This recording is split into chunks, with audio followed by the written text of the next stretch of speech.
নমস্কার, আমি পঙ্কজ বিশ্বাস এবং আপনারা দেখছেন পলিটিক্যাল ডেইলি। বিএলওদের চিহ্নিত করার কাজ চলছে। কোন বিএলও কার হাতের তামাক খাচ্ছেন, কোন বিএলও কার সঙ্গে দেখা করছেন, কোন রাজনৈতিক দলের কথা বলছি, বিএলওরা রাজনৈতিক দলের সঙ্গে কিভাবে যোগাযোগ রেখে চলছে, এটা কিন্তু ইলেকশন কমিশন এখন থেকেই নজরদারির আওতায় রেখে দিয়েছে। এর ফলে হবে এটা কি? দেখুন, বিহারে 70 জন বিএলও, তাদের কিন্তু চাকরি নিয়ে টানাটানি, অনেকে গ্রেফতার হয়েছেন, জেলে যেতে হয়েছে, অনেকের শোকজ খেয়েছেন, চাকরি নিয়ে টানাটানির অবস্থা রয়েছে। এ রাজ্যেও অন্যথা হবে না। কিন্তু সমস্যাটা হচ্ছে, অনেকেই এখন থেকেই প্রশ্ন করছেন, দাদা বাংলায় এসে তো কিছুই হচ্ছে না। আসলে ইলেকশন কমিশন এক একটা সময় এক একটা রাজ্যে কিন্তু ফোকাস করে। এই মুহূর্তে ইলেকশন কমিশনের সম্পূর্ণ ফোকাস হচ্ছে বিহার নির্বাচন। বিহার নির্বাচন সম্পূর্ণ ফোকাস। তারপরেই বিহার নির্বাচন নভেম্বর মাসে কমপ্লিট হয়ে যাবে, 14 নভেম্বর। তারপরেই পশ্চিমবঙ্গে ইলেকশন কমিশন নিজের রুদ্র মূর্তি দেখাতে শুরু করবে। একেবারে মহাদেবের যে তাণ্ডব নৃত্য, সেটা দেখা যাবে। কিন্তু শুধু কথা বলার জন্য এ কথা বলা হচ্ছে না। কেন হবে জানেন? নির্বাচন কমিশনের মাথায় যিনি পশ্চিমবাংলায় এসেছেন, যিনি এই সিদ্ধান্তগুলো নিচ্ছেন, সেই মনোজ আগরওয়াল। মনোজ আগরওয়াল এর প্রধান কারণ। মনোজ আগরওয়াল কে? খাদ্য দপ্তরে ছিলেন, তার সময় একাধিক এফআইআর হয়েছিল, বিভিন্ন পুলিশের থানায় কমপ্লেন জমা পড়ছিল যে অনেক দিদির পছন্দের মানুষের নিচে যারা আছে তারা কিন্তু চাল চুরি করে খেয়ে নিচ্ছে, ওই ইঁদুর কুটকুট কুটকুট করে সরকারি চালগম খেয়ে নিচ্ছে, এই অভিযোগ জমা পড়ছিল। কিন্তু পুলিশের কাছে অভিযোগের কাজের কাজ কিছু হয়নি। কিন্তু ওই পুলিশের অভিযোগে এই ভিত্তিতেই কবরটা খুঁড়ে গেছিল এই নেতা, যার নাম জ্যোতিপ্রিয় মল্লিক। তদন্ত হলো, জেলে যেতে হলো। তখন কিন্তু মনোজ আগরওয়াল ছিলেন ওই দপ্তরে। মনোজ আগরওয়াল বারংবার বারণ করেছিলেন এভাবে এইসব যেন না হয়। তিনি কিন্তু একটা ওয়ার্নিং দিয়েছিলেন গভর্নমেন্টকে। গভর্নমেন্ট শোনেনি, সরকার শোনেনি। মনোজ আগরওয়াল এ রাজ্যে কি দুর্নীতি হয় সেটা সবটা কিন্তু জানেন, এবং মনোজ আগরওয়ালকে নানান রকম ভাবে প্যাচে ফেলার চেষ্টা করেছিল মমতা বন্দ্যোপাধ্যায়ের প্রশাসন। এ রাজ্যে থেকে দীর্ঘদিন এ রাজ্যের আমলারা কিভাবে কাজ করেন, এ রাজ্যের পুলিশরা কিভাবে কাজ করে, মমতা বন্দ্যোপাধ্যায়ের প্রশাসন কিভাবে কাজ করে, সবটাই জানেন মনোজ আগরওয়াল। তার জন্য কিভাবে পাল্টা খেলতে হবে সেই বুদ্ধিটা তার আছে। যখন প্রশাসনে ছিলেন, একটা সৎ অফিসার অনেক কিছু বন্ধ করার চেষ্টা করেছিলেন, পারেননি, পারা সম্ভব নয়। একজন ওই একা কুম্ভ কি করতে পারে আমরা বলি না, সেরকমই ব্যাপার হয়েছিল মনোজ আগরওয়ালের। কিন্তু তিনি জানতেন যে রাজ্যে কি হয়। এখন তাকে যখন টাইট দেওয়ার চেষ্টা করা হয়েছিল, এখন কেন্দ্র সরকারের ডেপুটেশনে তিনি এসেছেন। কেন্দ্র সরকারের ডেপুটেশন সরাসরি বলাটা ঠিক হবে না, একটি স্বাধীন সংস্থা নির্বাচন কমিশন। কিন্তু যেটা ঠিক হবে না সেটা তো অনেক ঠিক হতেও পারে। মমতা বন্দ্যোপাধ্যায় কিন্তু সেরকমই ইঙ্গিত দিয়েছেন, বা যেভাবে কাজ হচ্ছে তাতে তো মমতা বন্দ্যোপাধ্যায়ের রৌদ্ররূপ দেখা যাচ্ছে। তাহলে বোঝা যাচ্ছে যে নির্বাচন কমিশন বা মনোজ আগরওয়াল যেটা করছেন সেটা নিয়ে সমস্যা হবে এই রাজ্যের প্রশাসনের। এবার তৃণমূল নেতারা কি বলছেন, কোথায় বলছেন, সবটা কিন্তু ভিডিও জমা পড়ছে নির্বাচন কমিশনের দিল্লির দপ্তরে। সেই বুঝে ভোটের সময় কোন কোন নেতাদের কিভাবে টাইট দিতে হবে সেই ম্যাপটা কিন্তু এখন থেকে করে রাখা হচ্ছে। আপনাদের মনে থাকবে, নির্বাচনের সময় একবার বীরভূমের বাঘ অনুব্রত মণ্ডলকে জব্দ করে রাখা হয়েছিল, মোবাইল কেড়ে নেওয়া হয়েছিল তার কাছ থেকে। সেই সময় যদি এই ধরনের শক্ত একজন নির্বাচন কমিশনার থাকতেন, তাহলে হাউস অ্যারেস্ট হয়ে থাকতে পারে। নির্বাচনের সময় অপরিসীম ক্ষমতা নির্বাচনের কমিশনের। কি কি করতে পারে নির্বাচন কমিশন? নির্বাচন কমিশন চাইলে আপনাকে হাউস অ্যারেস্ট করতে পারে। আপনার বাড়িতেই আপনি থাকবেন, কারোর সাথে দেখা করতে পারবেন না, আপনার কাছে মোবাইলও থাকবে না, যোগাযোগের মাধ্যম কেটে দেওয়া হতে পারে, কারোর সঙ্গে যোগাযোগ করতে পারবেন না। এটা একটা। আপনাকে থানায় বসিয়ে রাখা হতে পারে, খানিকটা আটক যেভাবে করে পুলিশ, আটকে থানায় রেখে দেয়, মোবাইল ফোবাইল ব্যবহার করতে দেয় না, আবার ভোট মেটার পর তারপর ছেড়ে দেয়। আপনাকে থানায় আটক করে রাখা হতে পারে, যেমন একটা হাউস অ্যারেস্ট, থানায় সেরকম ব্যবস্থা আর কি। কিন্তু যেহেতু অফিসিয়ালি গ্রেফতার করা হয় না, তাই গ্রেফতার বলা হবে না, একেবারে গ্রেফতারের মতন ব্যবস্থা। জল খাবেন, খাবার খাবেন, সব খাবেন, দেওয়া হবে, কিন্তু আপনাকে কারোর সাথে কথা বলতে দেওয়া হবে না, দেখা করতে দেওয়া হবে না। ভোটের সময় আপনার কোনো অ্যাক্টিভিটি থাকবে না। এবং সবচেয়ে বড় হচ্ছে প্রয়োজন পড়লে অ্যারেস্ট ভোটের জন্য। ভোটের সময় আপনার সঙ্গে সাগরেদদেরও অ্যারেস্ট করা হতে পারে। আপনাদের মনে থাকবে, বা এখনো এই রাজ্যে একটা প্রথা আছে, ছোটকো খাটকা যারা দুষ্কৃতী আছে অঞ্চলে অঞ্চলে, ভোটের সময় তাদেরকে কোনো কারণ নেই, মানে কোনো কারণ দেখাতে হয় না, কারণের বালাই নেই, গ্রেফতার করা হয়। নেতাদের ক্ষেত্রেও এ রাজ্যে এরকম হতে পারে। যদি কোনো নেতা মনে করেন মালদা মোথাবাড়ি করে দেব, সাবিনা ইয়াসমিনের মতন বলেন, তাদের কিন্তু কপালে দুঃখ আছে। তারা বুঝতে পারছেন না যে তারা এই যে বলছেন, যে দলের হয়ে সাফাই গাইতে যাচ্ছেন, ব্যাটিং করছেন যে দলের হয়ে, সে দলেই বিপদে পড়বে। যে সমস্ত অঞ্চলে অঞ্চলে নেতারা চামড়া গুটিয়ে দেওয়ার কথা বলছেন, ছাল ছাড়িয়ে নুন মাখানোর কথা বলছেন, রোদে শুকিয়ে দেওয়ার কথা বলছেন, তারা কিন্তু আপনারা যে দলকে প্রতিনিধিত্ব করছেন সেই দলের বিপদ ডেকে আনছেন। শোকজ হয়ে যেতে পারে দলের নামে, আপনার নামে শোকজ হয়ে যেতে পারে, অ্যাকশন হয়ে যেতে পারে। এই কথাগুলো আপনারা ভাবছেন যে দীর্ঘদিন ধরে প্রয়োগ করা হয়নি এ রাজ্যে বলে এবারও হবে না, আপনারা কিন্তু মূর্খের স্বর্গরাজ্যে বাস করছেন।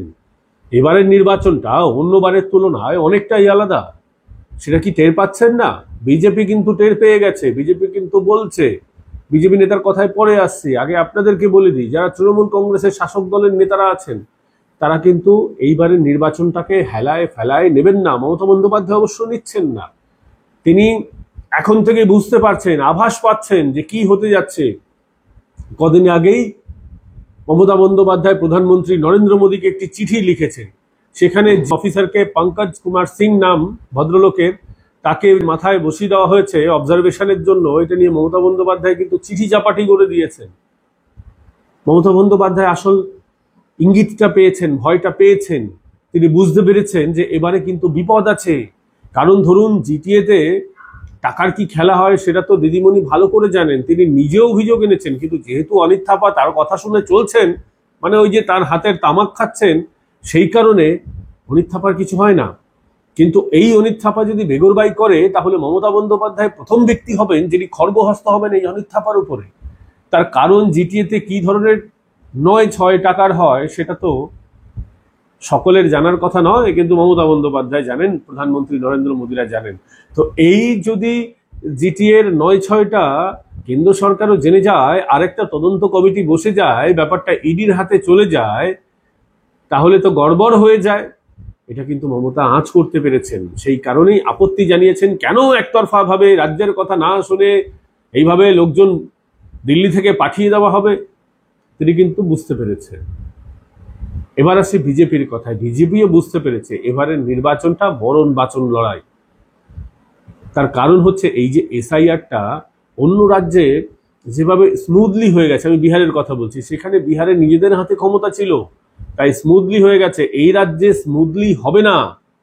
তার কারণ হচ্ছে এখন থেকেই দেখছেন না, বিএলওরা চলে যাচ্ছেন বিভিন্ন দলের বিজয়া সম্মিলনীতে। তো যেই দলের প্রতি আমি প্রথম দিন থেকে বলছি, এ রাজ্যে এসআইআর করাটা শক্ত হবে। এসআইআর হবে না এ কথা আমি বলছি না, এসআইআর করতে কিন্তু কাল ঘাম ছুটবে। এসআইআর হবে, কারণ নির্বাচন কমিশন জানে কি কি হতে পারে, সেই মতো ব্যবস্থা আছে। কিন্তু ব্যবস্থা থাকলেও সমস্যা যখন আসবে তখন কিন্তু দেরি হবে, আর দেরি হলে তৃণমূল কংগ্রেসেরই লস। কিন্তু নির্বাচন কমিশন তো চাইবেই সবকিছু ঠিকঠাকভাবে হোক।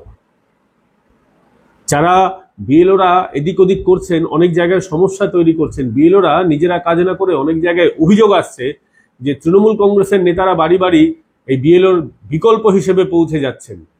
মানে হয় বিএলওদের কাজ করতে দেওয়া হচ্ছে না, অথবা বিএলওরা তৃণমূল কংগ্রেসের নেতা এলাকার যারা ছুটকু ফুটকু আছেন তাদেরকে লিজ দিয়ে দিয়েছে কাজে। এরকম একটা অভিযোগ কিন্তু আসছে, এবং এই অভিযোগ আসছে। আপনারা মনে করছেন এটা কি নির্বাচন কমিশনের নজরে নেই? সবটাই নজরে আছে। সেই কারণেই খুব স্লোলি কাজ এগোচ্ছে। নির্বাচন কমিশনও কোনো তাড়াহুড়ো দেখাচ্ছে না। দেরি করবে ভাই, তোমারই লস। তার কারণ মে মাসের মধ্যে যদি ভোটটা না হয়, চলে যাবে রাজ্যপালের হাতে এই রাজ্যের ক্ষমতা। তো ঠিক আছে, তোমরা যেমন করবে তোমাদের সাথে ঠিক তেমনটাই হবে, এরকম ভাবে নির্বাচন কমিশন কিন্তু এগোচ্ছে। মাত্র 7টা জেলায় এসআইআর এর ম্যাপিং হয়েছে, এ খবর আপনারা পেয়েছেন না? তো এই 7টা জেলাতেই যদি এখন ম্যাপিং এর কাজ হয়, বাকি জেলাতে ম্যাপিং যদি না হয়, তাহলে এসআইআর হবেটা কবে? অনেক সময় লাগবে।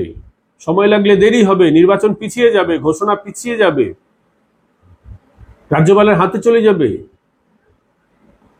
সেই কারণে ডিলে করলেও আবার খুব বেশি ডিলে তৃণমূল করতে চাইছে না। তাই কাজ হচ্ছে সম্মুখ গতিতে। এই মাসের শেষেই নির্বাচন কমিশনের আবার একটি বৈঠক করার কথা রয়েছে। বৈঠক করে তারা পরবর্তী প্রস্তুতিটা নেবে যে কিভাবে এই কাজগুলোকে দ্রুত করা যায়। ফেলে রাখলে তো হবে না। ফেলে রাখলে শুধুমাত্র যদি ফেলে রাখা হয়, নির্বাচন কমিশন যদি ইচ্ছা করে ফেলে রাখে আর ব্যাপারটা যদি সুপ্রিম কোর্টে চলে যায়, তাহলে একটু মুশকিল হতে পারে। তাই নির্বাচন কমিশনও চাইবে ঠিক সময় মতো কাজ করতে। প্রশাসন যদি চায় পিছিয়ে দিতে, সেটা প্রশাসন বুঝবে, তখন কোর্টে গিয়ে জবাব দেবে। কিন্তু কাজটা তো করতে হবে, সেই মতো তারা এগোচ্ছে। কিন্তু ডিলে ট্যাকটিক্স হচ্ছে এ রাজ্যে। এই ডিলে ট্যাকটিক্সের জন্য নির্দিষ্ট একটা পক্ষ দায়ী। এসআইআর এর নভেম্বরে, প্রথম উইকে এসআইআর এর নভেম্বরে কিন্তু শুরু করে দিতে হবে, কারণ ততদিনে নির্বাচন প্রক্রিয়া ওখানে বিহারের মধ্যে ঢুকে যাবে। প্রথম সপ্তাহ থেকে এসআইআরটা শুরু হবে বিভিন্ন জায়গায় জায়গায়। বিএলওদের বাড়ি বাড়ি যেতে হবে। কাগজ কিন্তু ছাপানো হয়ে গেছে, সেই কাগজ নিয়ে বাড়ি বাড়ি যেতে হবে। কিন্তু যারা যাবেন না তারা কিন্তু ফাঁসবেন। এবং কোনো ইয়ারও যদি এই নির্বাচন প্রক্রিয়ার মধ্যে, এই এসআইআর প্রক্রিয়ার মধ্যে যদি কোনো জটিলতা সৃষ্টি করার চেষ্টা করে, তাহলে কিন্তু তারা বিপদে পড়বে।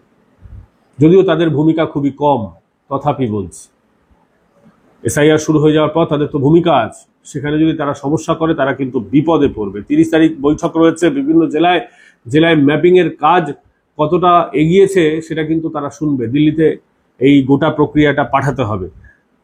এবার এসআইআর এ বাধা দিলে কি হবে? এসআইআর এ বাধা দিলে কি হবে? এসআইআর এ যদি কেউ বাধা দেয়, তাহলে কিন্তু সেন্ট্রাল ফোর্স ডিপ্লয়মেন্ট হতে পারে।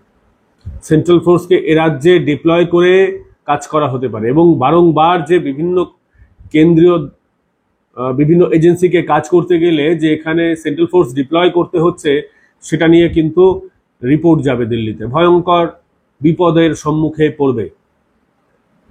কেন বলছি বিপদ? দেখুন, রাজ্যে কিছু করতে হলেই সেন্ট্রাল ফোর্স, রাজ্যে কিছু করতে হলেই সেন্ট্রাল ফোর্স। যত বিষয়টা সেন্ট্রাল ফোর্স নির্ভর হয়ে যাবে, ততই কিন্তু রাজ্য প্রশাসন, এখানে আইনের শাসন নেই, এটাই কিন্তু প্রতিষ্ঠিত হবে। আলটিমেট যদি আপনি দূরের লক্ষ্যের কথা বলেন, দূরের লক্ষ্যের হচ্ছে যে কোনোদিন যদি রাজ্যে কোনো রকম ধারা লাগাতে হয়, যে ধারাগুলো বিজেপি কর্মীরা চান, সেক্ষেত্রে কিন্তু এইগুলো সেখানে কিন্তু একটা নোটেড ভূমিকা হিসেবে পালন করা হবে। এই বিরোধী দলনেতা শুভেন্দু অধিকারী, তিনি যাচ্ছেন বিভিন্ন ধর্মীয় অনুষ্ঠানে, তার উপর হামলা হয়ে যাচ্ছে। কারা হামলা করেছেন সমস্তরা তিনি কিন্তু তার এক্স হ্যান্ডেলে অভিযোগ আকারে জানিয়েছেন। বিভিন্ন থানায় জানানো হয়েছে, এসপি কে জানানো হয়েছে অভিযোগ আকারে। এরা কারা? এরা কি বাংলাদেশি না এরা ভারতীয়? যদি ভারতীয় হয়, কোনো রাজনৈতিক দলের সমর্থক, বলা হচ্ছে তারা তৃণমূল কংগ্রেসের সমর্থক, এমনটাই কিন্তু অভিযোগ আছে। কিন্তু তৃণমূলের একটা অংশ এভাবে কেন বিভিন্ন জায়গায় সমস্যা সৃষ্টি করছে? বিরোধী দলনেতার উপরে হামলা হচ্ছে, অভিযুক্ত কারা? সংখ্যালঘুরা। সাংসদের উপরে রাজ্যে হামলা হচ্ছে, অভিযুক্ত কারা? সংখ্যালঘুরা। এই সংখ্যালঘু অঞ্চলগুলো ধীরে ধীরে কিন্তু মার্কড হয়ে যাচ্ছে এবং ভোটের সময় এই বুথগুলো সেন্সিটিভ বুথ হিসেবে গণ্য হবে। আরো বেশি সেন্ট্রাল ফোর্স ডিপ্লয়মেন্ট হবে। বিপদে কে পড়বে? রাজ্যের শাসক দল। যত পুলিশ নির্ভর হবে শাসক দলের ফায়দা, যতটা সেন্ট্রাল ফোর্স নির্ভর হবে ততটাই কিন্তু এই রাজ্য সরকারের যে দল তৃণমূল কংগ্রেস, তাদের লস। তত কম তারা গন্ডগোল পাকাতে পারবে। হ্যাঁ, তারা গন্ডগোল করে শীতলকুচির মতো ঘটনা করে দিতে পারে। সেখানেও তো এই ধরনের গন্ডগোল হয়েছিল, কিন্তু শীতলকুচির মতো ঘটনা নির্বাচন কমিশন দেখেছে এই রাজ্যে কিভাবে ঘটানো হয়। সেই বিষয়টা, গোটা বিষয়টা কিন্তু রিপোর্ট আকারে সেন্ট্রাল আইবি পাঠিয়ে দিয়েছে, যেখানে পাঠানো, স্বরাষ্ট্র দপ্তরে পাঠানো হয়ে গেছে। ফলে ওই ধরনের ঘটনা যাতে না ঘটাতে পারে সেই রকম ব্যবস্থাও কিন্তু নেওয়া হবে। 21-এর যে ভুল, সেই ভুল 26-এ কিন্তু পুনরাবৃত্তি হবে না। নির্বাচন কমিশন এখন থেকেই তৎপর হয়ে গেছে। সেই কারণে তারা বিভিন্ন জায়গা থেকে রিপোর্ট সংগ্রহ করছে। সমাজের সমস্ত স্তর থেকে রিপোর্ট সংগ্রহ করা হচ্ছে। আর যত এই ধরনের রিপোর্ট সংগ্রহ করা হবে, তৃণমূলের যারা নেতা আছেন তাদের ভবিষ্যৎ প্রশ্ন চিহ্নের মুখে চলে যাচ্ছে, তাদের ভবিষ্যৎ অন্ধকার। চিরকাল একরকম কারো যায় না।